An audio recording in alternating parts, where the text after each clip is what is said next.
Olá, acompanhe as notícias da Assembleia Legislativa agora no Jornal Panorama. Projeto de lei do deputado Amaro Neto pretende inutilizar notas de caixas eletrônicos arrombados. A proposta determina que os bancos instalem dispositivos nos caixas com esse objetivo. O parlamentar explica a iniciativa. O que acontece no Brasil, e uma prática que vem crescendo gradativamente no nosso estado, é de bandidos invadirem caixas eletrônicos nos bancos ou caixas eletrônicos 24 horas, que funcionam em mercearias, farmácias, supermercados. Tivemos um caso há poucos dias em Riviera da Barra, Vila Velha, em que bandidos entraram num estabelecimento ao lado de uma farmácia que tem um caixa 24 horas e arrombaram a parede desse estabelecimento comercial, invadiram esta farmácia e buscavam de qualquer maneira abrir e arrombar o caixa eletrônico, através de detonadores e até mesmo de pé de cabra. O que consiste a nossa lei? Existem dispositivos no Brasil em que, se for violado o caixa eletrônico, no banco ou caixa 24 horas, naquele momento um dispositivo já aciona um equipamento em que inutiliza a cédula, através de pintura, de uma tinta ou até mesmo de queimar automaticamente. Isso vai inibir a ação dos meliantes quanto aos caixas eletrônicos, algo que acontece de forma muito grande em outras partes do Brasil e tem acontecido gradativamente no nosso estado. Antes que aconteça o que acontece em Minas Gerais, São Paulo, Rio, Paraná, Goiás, aconteça de forma muito exacerbada aqui no estado, a gente quer já procurar, através de uma lei, obrigar que os bancos possam ter esse dispositivo para que a gente possa ter uma garantia maior até do estabelecimento comercial que acaba oferecendo este serviço para a comunidade de ter um caixa 24 horas, acaba perdendo essa oportunidade de atrair até clientes, porque daqui a pouco vai ter que fazer como acontece em Minas Gerais. Muitas empresas deixam de ter os caixas eletrônicos porque virou um atrativo para os ladrões para roubar e ter um dinheiro de forma muito mais rápida. Os bares, restaurantes e lanchonetes do estado devem garantir ao cliente direito de controlar e pagar o seu consumo de forma individual. E isso mesmo que o consumidor esteja acompanhado de outras pessoas. O direito está previsto em projeto de lei do deputado Sandro Locutor.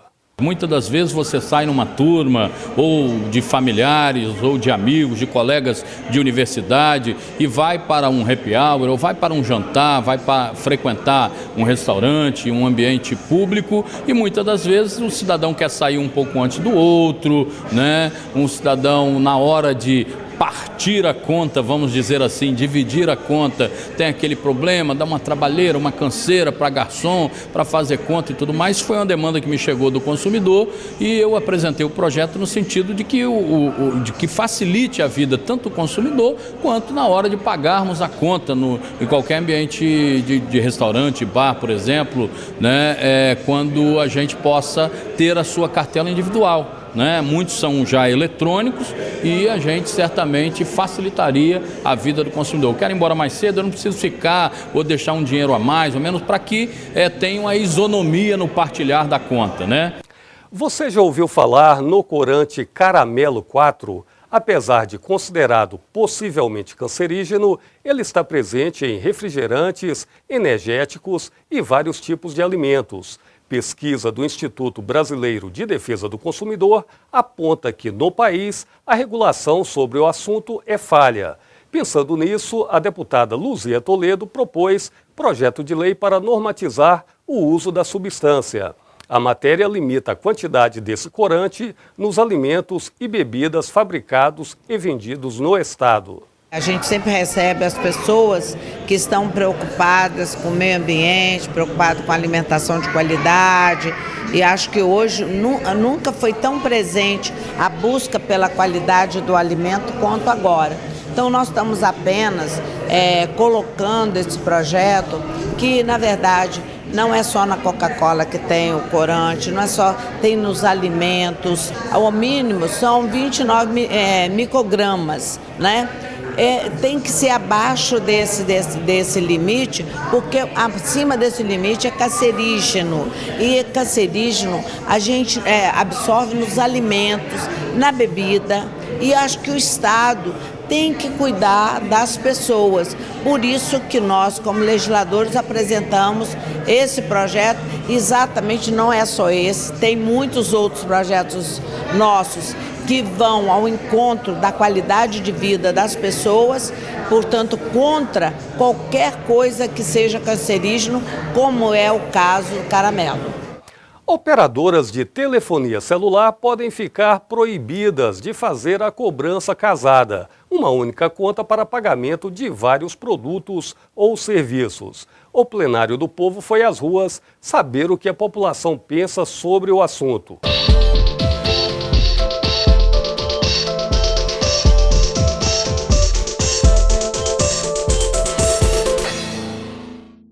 Tramita na Câmara dos Deputados um projeto de lei que proíbe a cobrança casada de serviços e compras de bens de telefonia móvel. De acordo com a proposta, as operadoras ficam impedidas de enviar ao cliente um único boleto contendo apenas um código de barras, cobrando, por exemplo, valores referentes à compra de um aparelho celular ou à contratação de serviços de internet móvel ou franquia de minutos. A proposta também proíbe a suspensão do serviço por falta de pagamento do bem adquirido. E o plenário do povo veio às ruas saber o que o capixaba pensa sobre a iniciativa. Bastante oportuno esse projeto, porque essa cobrança casada acaba, logicamente, prejudicando o consumidor, né? Ao passo de que se ele não tiver recurso para pagar em algum momento a conta, ele acaba se prejudicando no aparelho e vice-versa. Eu acho que a ideia das contas separadas é muito importante e tomara que passe na nossa Câmara dos Deputados e depois no Senado Federal. Como toda empresa, esses custos serão direcionados ao consumidor. Eu imagino também que 2 boletos são 2 cobranças, 2 operações financeiras diferentes. Mas isso vai de frente também com uma coisa que eu acho muito interessante, que é a transparência das cobranças. Então, efetivamente, eu sei quanto eu estou pagando do meu celular e quanto eu estou pagando da linha. Essa conta do celular vai compensar para mim? É interessante, então ele consegue ver dessa diferença se compensa comprar fora, contratar individualmente somente esse plano na empresa, que é o caso como eu faço, ou efetivamente não, estou sendo enganado. Isso gera uma transparência legal para a pessoa poder analisar efetivamente se está compensando fazer essa compra casada ou não. Vai possibilitar ao consumidor administrar melhor as contas que ele pode pagar naquele mês, porque quando a gente trata de consumidor, a gente vai da menor renda possível à maior renda possível. Então, existem meses aí que você precisa administrar a conta de acordo com aquilo que você tem. Nem sempre, né, os autônomos aí, nem sempre recebem para pagar a conta integral. Então, se ele puder ter essa separação, seria bastante interessante para ele, tendo em vista aí o atraso, que pode acarretar multas, juros e mais alguns encargos aí que possam vir.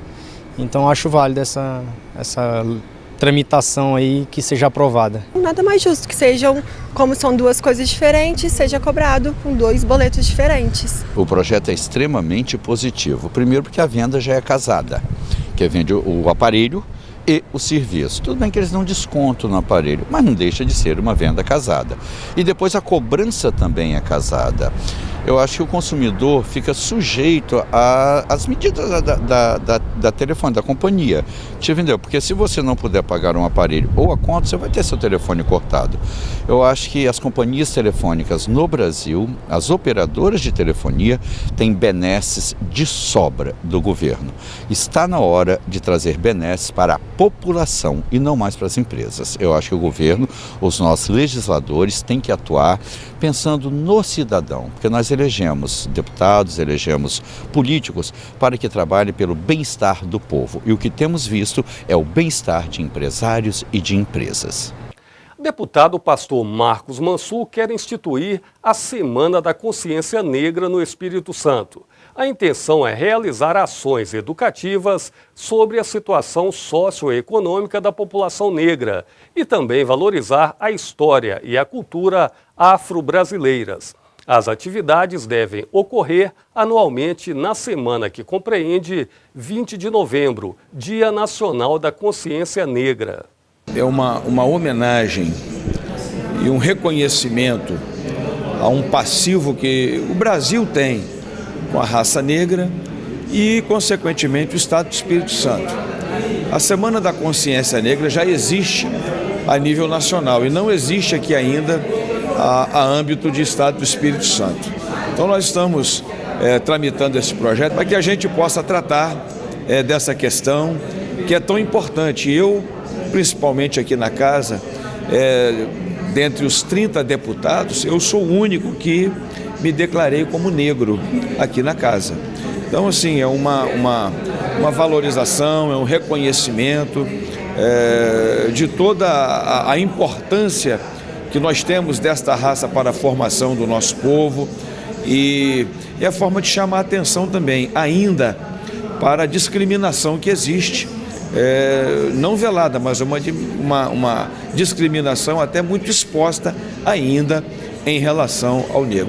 Já o deputado Dr. Hércules é autor de projeto de lei para instituir o Dia Estadual do CRI do Chá. A doença genética é pouco conhecida e provoca atraso no desenvolvimento das crianças. A síndrome CRI do chat, isso é uma frase francesa, CRI do chat, quer dizer, miado do gato. Isso são poucas pessoas que conhecem, especialmente aqui no Espírito Santo. Só existem 2 casos no Espírito Santo. Uma, por acaso, é minha vizinha, a Isabela. Então, é preciso que a gente conheça e faça as pessoas conhecerem, especialmente os pediatras, neonatologistas, as parteiras. A criança, quando nasce, ao invés de chorar, a criança não chora. O choro da criança é idêntico ao miado do gato. E se você souber disso, fizer esse diagnóstico bem cedo, você poderá começar a fazer um tratamento especial para que essas pessoas tenham uma sobrevida melhor. Essas crianças têm uma série de dificuldades, inclusive até de andar. E a gente tem o exemplo da Graça, que é a mãe da Isabela, que falou, minha filha vai andar. E com 25 anos a filha dela andou com muita dificuldade, mas dada a insistência, a perseverança, a fé dela, essa criança andou, que não é criança mais hoje. Tem 25 anos, mas é preciso então, mais uma vez, que nós alertemos aqueles que convivem na sala de parto com a criança no momento que nasce, observar o choro dessa criança. O Jornal Panorama de hoje fica por aqui, mas amanhã a gente volta com as notícias do Legislativo Capixaba. Obrigado pela sua audiência. Continue ligado na nossa programação.